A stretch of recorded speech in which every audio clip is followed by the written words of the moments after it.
What is up? What is up? And welcome back to another episode of Blood and Beer, the show where we talk blood sport and we drink beer. I'm your host, Matt. As always, we're talking MMA. We're drinking some beer. Today, we're sipping on a garage beer. And, we're a couple weeks out from the UFC returning, but I've been away for a little while. Wanted to do wanted to address that. And just get back into the swing of things. We're going to be coming back 2026, 2 episodes a week, breaking down the cards, recapping them for UFC, PFL, anything else going on around the MMA universe. And I've been away for a while. I started school. It got a little tough to manage everything with kids, school, work, everything. So I had to cut it short. And the UFC was kind of killing me a little bit. It was killing me. It felt soulless. The sport that I loved, it didn't have any soul, any life. And that betting scandal with Isaac Dalgarian really did me in. I was bummed out about that because I was like, man, how many of these other guys are doing that? How many of these other guys are throwing fights because they're just not making enough money as low-level fighters? And not that that's honorable or that's a reason to do it, but just it made me question it, and it made me feel like the sport was hollow. I didn't miss any cards. I just didn't feel like talking about it, didn't feel like putting out a show, putting the effort in. It felt draining to me. Felt like a job, and I didn't want that. But we're back in 2026, hoping that the UFC, that PFL can inject some life into this sport that I love, and that is MMA. I'm just pumped to be back, pumped to talk about it, and if all goes well, I'd like to expand the channel quite a bit. I have a friend that really likes baseball. Get him on here, maybe some baseball and beer during baseball season. I'd like to do a boxing show maybe once a month. Boxing's a little harder to talk about just because there's not as much going on all the time, but there could be this year with Zuffa Boxing coming out. We got a lot to talk about today. I got to silence my phone. Lost it. We got a lot to talk about today. We're going to be talking about what I look forward to with the UFC on Paramount Plus. We're going to be talking about fights coming up that the UFC has booked and the PFL's future for 2026 as well. So with all that, we're going to try this beer out. I've had garage beer before, but I haven't been drinking in the hiatus of the show because that's really the only time I drink is on this show. Yeah, it's good. Good light beer, that's what it is. Trying to get my silencer on, sorry. This is great for audio only listeners, I'm sure. So, we're talking UFC, we're talking all that. The first thing I wonder is with the UFC going to Paramount Plus, I already said I felt the product felt dead, the sport felt dead, and the UFC is largely responsible for that because they're the leader in MMA. They're the leader in the combat sports world. And they've been so polished, so buttoned up, but everything's been plug and play. I wonder with moving to the Paramount Plus, one, their brand's way better than what ESPN Plus had to offer. ESPN Plus was being carried solely by the UFC. There was not another program on that worth subscribing to. There just wasn't. UFC carried that. PFL was on it. Now PFL is hidden behind a $30 paywall with ESPN, and that's a mess. So it's great to see UFC moving over to Paramount. And I subscribe to Paramount, and I can tell you their library is way better, way more aesthetically pleasing than the UFC's library when it was on ESPN. It's a lot easier to navigate. They have the 2000s, 2010s, and then the numbered events from 2020 and on. 246, I believe, is when that started. And then they have fight nights all over the place.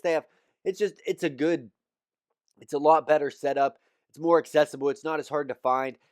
And I think Paramount is also going to put a lot more effort in to promoting the UFC, to putting that out there, saying, hey, new fans, come check this out. This is also part of our platform, because when they purchased the UFC's broadcasting rights, Paramount Plus's market value was only estimated around $6.9 billion, ton of money. But they bought the UFC's broadcasting rights for $7.7 billion, and now they're estimated over $15 billion. But you wonder if Paramount's going to put some pressure on the UFC also. They're going to say, hey, we're going to put a lot of money in. We want new fans. We want people checking this out. But also, UFC, you got to give us something. It can't be this plug and play. It can't feel so dead. It can't feel Dana White getting on Instagram, giving us the same old, same old. Let's get somebody doing a press conference. Let's get some pre-fight press conferences, some press tours maybe, like they did with McGregor and everybody he fought. I mean, he had a press tour every single time he fought there towards the end. Do something like that to make it feel special for the fans. You know, enough of this just it's all business. It's we can put anybody in there. We're going to sell it because there's no pay-per-view model anymore. It's brilliant, but with no pay-per-view model, we saw what the UFC does when they're not incentivized by cash because when they went to ESPN, while it was a pay-per-view model, they didn't have to sell pay-per-views.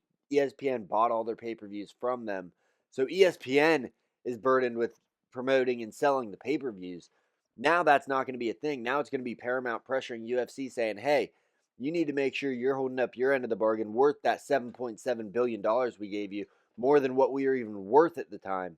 I'm hoping that we get that kind of pressure in the UFC and Paramount work together to make this feel special for the fans.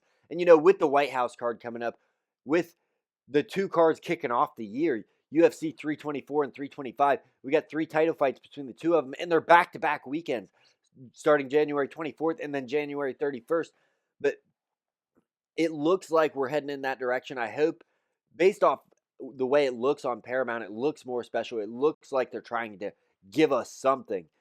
So I'm hoping that with this change, we're going to be seeing something better from the UFC and something that's more worth it to the fans. Something that where it's not, I go to talk to someone about the UFC and nobody watches it anymore because it's a fringe sport again. ESPN and UFC have managed to turn it into a fringe sport where the diehards are still there, but ESPN wasn't promoting the UFC. They weren't talking about it much on SportsCenter aside from the pandemic era. So I just wonder, with Paramount, with the CBS Sports, with all of that, I think they're going to be able to really push the UFC further than what UFC probably ever even dreamed they could have been. And now I think they see what the value is of that. I mean, Paramount, people are subscribed to Paramount regardless of their UFC fans or not because it's got so much stuff on there. It's got, the Nickelodeon library for the kids. It's got the Yellowstone, A&E programming, all that. It's got a ton of stuff on there. Huge library. It's great. And you're going to draw more fans in that are like, "Oh, cool, UFC's on live. I don't know what I'm watching. I'll check that out." And then it's a great fight. Get another fan. Do more, programs like Embedded, maybe on individual fighters. Let's put some effort forth in showcasing these fighters, putting these fighters on a pedestal to build stars to draw more fans in because fighters that are stars are going to bring more fans in than just the UFC's 3 letters. The 3 letters have got everything they can get from the fans. We're all here. I'm one of them. I'm here because I'll watch anything they put on. But you need to get people that aren't like that. The guys that were checking in just because McGregor was fighting, just because GSP was fighting, just because Brock Lesnar was fighting. You always had a name. You don't have that anymore. You have Ilya Topuria, Top Turia to us, but that's just to the diehards. He's not even getting over with the masses. So I hope we see some more effort out of that. And with the first 2 cards, it looks like they're giving us that effort with the matchmaking, at least. We got to see with the production. We don't want to see it all buttoned up the way it is on ESPN. Same thing, just generic readings. It looks great as far as the way a good production goes, but we want to see something more. This is a fringe sport. It doesn't have to be fully fringe, but give us some fringe aspects. Give us some spike graphics again. Give us some spike promos again, the way they had the gladiators before the cards, that kind of thing. Make it fun, make it special to us, damn it. But yeah, give us something different, give us something new, something special, something old, something special. But moral of the story is make it special, UFC. It's felt so dull for the past 2 years. But only time will tell if life will be pumped back into this sport. One thing we do know, though, the cards coming up, they're great. January 24th, we're kicking off the year. UFC 324, we got 2 title fights. First one, Kayla Harrison versus Amanda Nunes, the women's GOAT of MMA, Amanda Nunes. She's taking on the probably most decorated women's combat athlete of all time, 2-time judoka champion in Kayla Harrison, 2-time judoka Olympian Kayla Harrison, 2-time PFL champion, and now she's the UFC champion. She's taking on Amanda Nunes for the women's bantamweight title. And the fight is going to determine, who's the GOAT, really. I think Kayla Harrison's in a class of her own, not in MMA, because I don't think she's necessarily the greatest MMA fighter there ever has been. But there's very few women that you can put in the category of Olympic athlete and great at their sport and XXX. We got Clarissa Shields. We got Kayla Harrison. That's it. There is nobody else. Simone Biles, she's there. But there's nobody else that's done what these women have done that consistently win over time, consistently be the absolute best at their sport. So that fight means a lot. It is a little weird that that fight is going to be the co-main event behind an interim title fight. Let me take a sip of this here.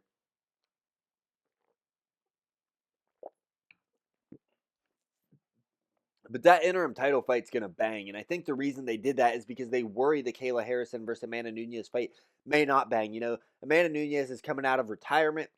Kayla Harrison, primarily a wrestler while she's violent on the ground, searches for submissions, has nasty ground and pound. It could be one of those fights where either Kayla steamrolls her, Amanda pieces her up on the feet, or they're both kind of a wash on the ground. Amanda's a beast on the ground. We could see a situation where it's a lot of lay and pray and just turns into a sloggy fight. Again, only time will tell with that. But the interim fight, that's going to bang with Justin Gaethje taking his last crack at the UFC lightweight title, taking on Paddy Pimblett, who's out there to fulfill his destiny. Came into the UFC with a ton of hype around him. Everybody said this guy could be champion in a couple years, and now he's got the chance to do it as an interim champion. Justin Gaethje wins. What a story for him. You know, he's the veteran. He's been around forever. He's always put on great performances, great fights. I think he's won fight of the night or fight of the year several times. So the guy's a beast. And Paddy Pimblett's just a savage. The guy goes out there and he plays up to his competition. Everybody he's fought, he's gotten better each time. And no matter who you put in front of him, last time out against Michael Chandler, he bloodied him up. Now, Michael Chandler is no Justin Gaethje. It's going to be a tough test for Paddy Pimblett. But if he can get past Justin Gaethje, get the title, that's going to be huge for him and huge for the UFC because the story that it builds, him and Ilia Topuria already have major beef. The fight sells, and you do a post or a pre-fight press tour, you know, hit 4-6 cities, do press conferences, have the beef, have these guys talk it out, talk shit. It's going to build into something huge. This is the next generation of McGregor versus Khabib. It may not be as big as that. It could, though. I really think it could with the switch to Paramount if the cards are played correctly by the UFC. This could be that feud that ignites this next generation of fans. You know, we're running out of the pandemic fans. It's always a turnover. You have the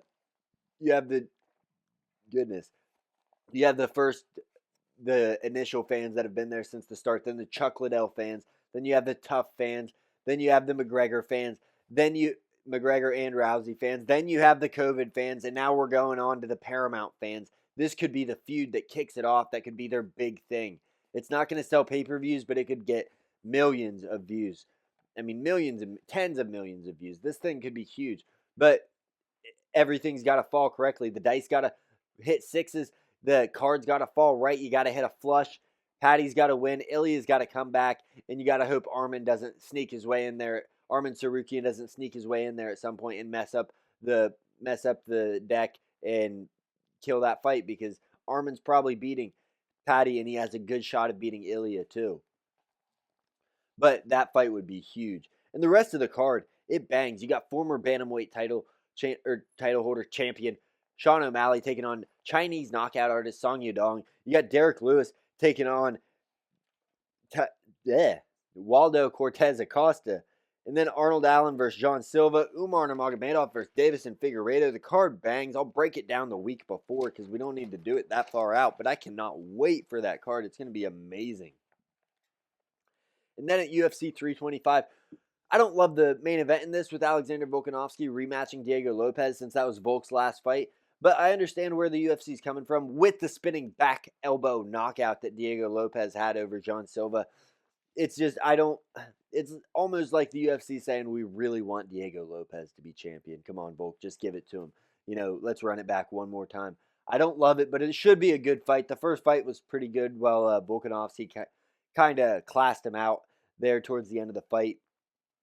In the rest of the card, while I kind of hate the main event, the rest of the card slaps. We got BSD versus Dan Hooker, Mauricio Rufy versus Rafael Fiziev, two striking matchups that are going to bang. And then you get Taliesin Teixeira versus Tai Tuivasa, returning from almost, I think, 3 years of retirement. He's coming off of a 3 or a 5-fight losing streak. Not looking good for Tai, but back in the gym, refocused, taking on Taliesin Teixeira, coming off a knockout loss from Derek Lewis. It should be fun. Card's going to bang. Hasn't been a while. Hasn't been a long time since UFC's put a good card on down in Aussie. And it'll be good to see that happen again. And then, not to get too far ahead of ourselves, but UFC 326, it's headlined by Charles Oliveira and Max Holloway for the BMF title. That fight's going to bang. It's in Rio de Janeiro, Brazil, and I cannot wait for that one. But that's what I got for the UFC portion of this episode. Now we're going to move on to the PFL, because this isn't just a UFC show. PFL's got a year coming up on them too, and it's their last year with ESPN. It's going to be a big year for them. Unfortunately, they're now hidden behind the ESPN paywall of $30 as opposed to the ESPN Plus of about $12. And with that, it's just nobody is gonna watch it. Nobody was subscribed to it before for PFL, and nobody's gonna continue to subscribe for PFL. The new ESPN product, while it's gonna have football fans, all this and that, they're not gonna gravitate towards PFL. It just doesn't have that kind of pool. But while it doesn't have that kind of pool, if they can survive this year somehow, they're set to move to linear TV in 2027, I believe. I forget the name of the channel. I should have looked that up before this episode. That's a shame on me. Bad move by yours truly. Take a drink for it. Why not? But they're doing all the right things. They have this new CEO, John Martin, and he's making them do the right things. They have actual champions now. They don't have several belts, making it confusing, convoluted. They don't have a season champion and a regular champion and a Bellator champion. None of that. They have one champion. They're doing away with the season model, the tournament model. They might have some tournaments, but it's not going to be what they base the whole thing around. They're going to start operating like a real MMA promotion.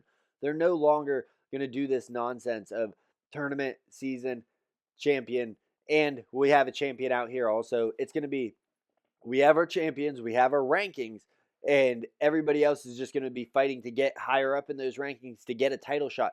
The way a fight promotion should be ran. You shouldn't be doing it like an NFL season. It just doesn't work. It was interesting a couple years ago, I think 2021 or 2022, I was really into the PFL, but even then I could see it was too convoluted for the standard fan to just tune in and watch, because you don't know what's going on. You have to watch every episode, every season to know who's where and who's what and who's going to do what next. Now it's just a fight promotion that you can tune in. Not every fight means everything in the world, but it's going to be good getting rid of these things. They have their champions, they have their rankings now, and they're just going to be focused on putting on the best fights possible for the fans. They survived this year. They could become a real alternative to the UFC. While it won't be a replacement, it could be something that you tune into when the UFC doesn't have a card that weekend. It could take the place of a Bellator where you're excited about that card. Maybe PFL has a card better than UFC one weekend, and you tune in because it's on the linear television or a streaming app that's not $30 a month with the ESPN app. So all things pointing up, except for the fact that nobody's going to watch them in 2026. Everybody's going to have to illegally stream it or just not catch it.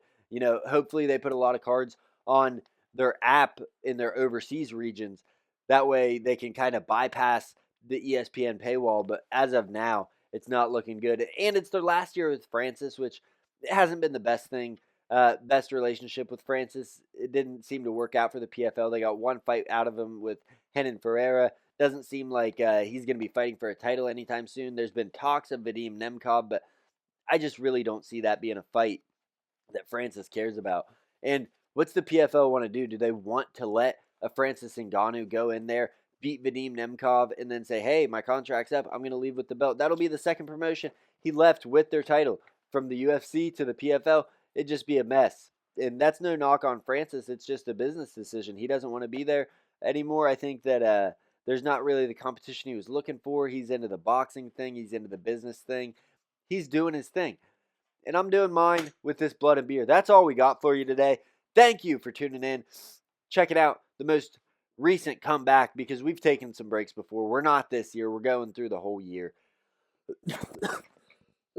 Goodness gracious. Thank you for tuning in. Make sure you check me out on Twitter at Blood and Beer MMA, and check us out Spotify, Apple, Amazon, anywhere you get your audio only podcast.